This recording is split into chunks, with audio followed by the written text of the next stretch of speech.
আজকে বানাবো নাস্তার তরকারি। তো নাস্তা দিয়ে এই তরকারিটা থাকলে অসাধারণ লাগবে খেতে। তো এই রেসিপিটা রুটি, পরোটা, লুচি, ডালপুরি যে কোনো জিনিস দিয়ে খেতে পারবেন, খেতে অসাধারণ হয়। Welcome back to my channel Naz Falak কিচেনে আপনাদের সবাইকে স্বাগত। তবে চলুন বন্ধুরা, কিভাবে আমি এই তরকারিটা রান্না করি দেখে নিই। তো চলে এসেছি রেসিপিতে। এখানে দেখতেই পাচ্ছেন কড়াই চাপিয়ে দিয়েছি গ্যাসের ওপর। এরপরে আমি সরিষার তেলটা গরম করে নিয়ে দিয়ে দিচ্ছি তেজপাতা, গোটা গরম মশলা। এরপরে আমি দিয়ে দিচ্ছি পেঁয়াজ কুচি। এরপরে পেঁয়াজটাকে নাড়াচাড়া করে নিয়ে হালকা ব্রাউন কালার করে নেব। আর বন্ধুরা, স্কিপ করে দেখবেন না, প্রথম থেকে শেষ পর্যন্ত দেখার অনুরোধ রইল।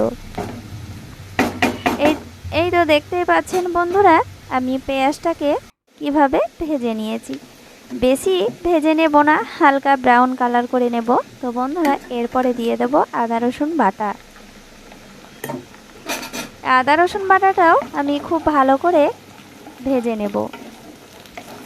কিছুক্ষণ নাড়াচাড়া করে নেব যাতে আদা রসুন কাঁচা গন্ধটা চলে যায় সেইভাবে। তো বন্ধুরা, এরপরে আমি দিয়ে দিচ্ছি লঙ্কা বাটা।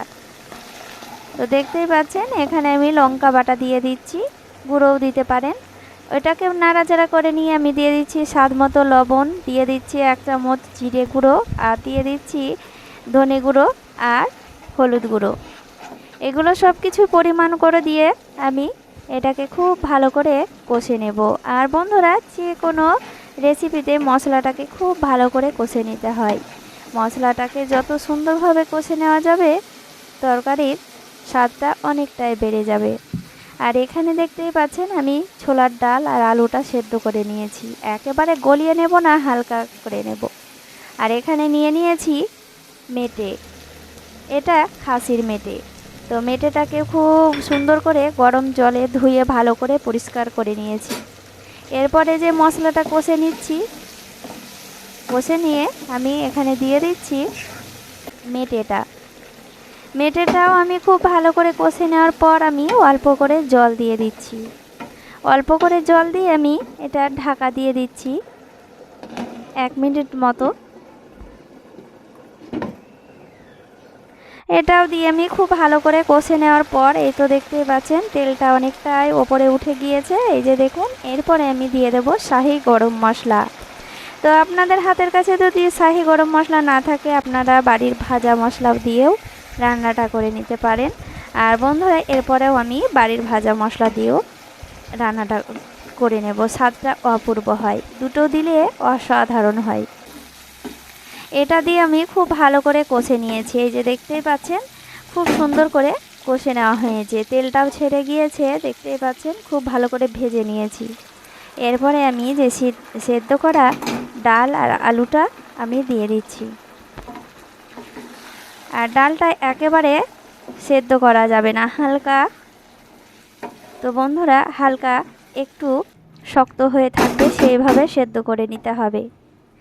এটাকেও আমি খুব ভালো করে কষে নেব, খুব সুন্দর করে মশলার সঙ্গে ডাল আলু সব কিছু একসঙ্গে ভালো করে কষে নিতে হবে। কষে নিয়ে আমি পরিমাণ মতো জল দিয়ে দেব।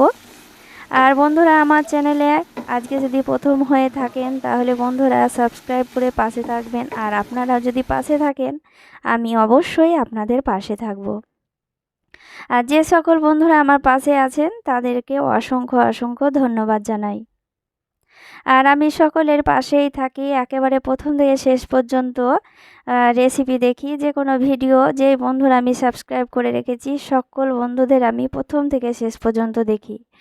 আর এইগুলো তো আপনি বলতে পারবো না, সব কিছুই ইউটিউব চ্যানেলের শেয়ারগুলো দেখতে পাবে। তো বন্ধুরা, কে কেমন দেখছে, তো বন্ধুরা এটা দেখতেই পাচ্ছেন আমি বলতে বলতে আমি এখানে মশলা নিয়ে নিয়েছি। এখানে নিয়ে নিয়েছি ধনে গোটা, জিরে গোটা আর গরম মশলা। এগুলোকে আমি কিছুক্ষণ তেলে নিয়ে আমি শিলে গুঁড়ো করে নেব। আর এদিকে আমি ঢাকনাটা তুলে খুব সুন্দর করে, দেখতেই পাচ্ছেন খুব সুন্দর করে ফুটে উঠেছে তরকারিটা, এই তো দেখতে পাচ্ছেন। এরপরে আমি নাড়াচাড়া করে নেব। কিছুক্ষণ নাড়াচাড়া করে নেওয়ার পর যে ভেজে রাখা মশলাটাকে গুঁড়ো করে রেখেছিলাম সেই মশলাটাকে দিয়ে দিচ্ছি। এই মশলাটা দিলে খেতে অসাধারণ হয়। তো বন্ধুরা এইভাবেই আপনারা এই নাস্তার তরকারিটা করে দেখবেন, খেতে হয় দুর্দান্ত। এই তো দেখতেই পাচ্ছেন কতটা সহজে এই নাস্তার রেসিপিটা তৈরি হয়ে গেল। এরপরে আমি নামিয়ে নেব। আর বন্ধুরা আমার চ্যানেলে আপনারা যদি প্রথম চলে আসেন তাহলে বন্ধুরা আমি সঙ্গে সঙ্গে মানে 1 ঘন্টা পর যখনই আমি দেখি যে করি তখনই বন্ধুরা আমি সঙ্গে সঙ্গে সেই বন্ধুর আইডিতে চলে যায়। তো বন্ধুরা আমি সকলের পাশে থাকি, আমি আর নতুন চ্যানেল পুরাতন চ্যানেল বলুন বন্ধুরা, যেই বন্ধু পাশে থাকবেন সেই বন্ধুর পাশে অবশ্যই অবশ্যই আমিও থাকবো।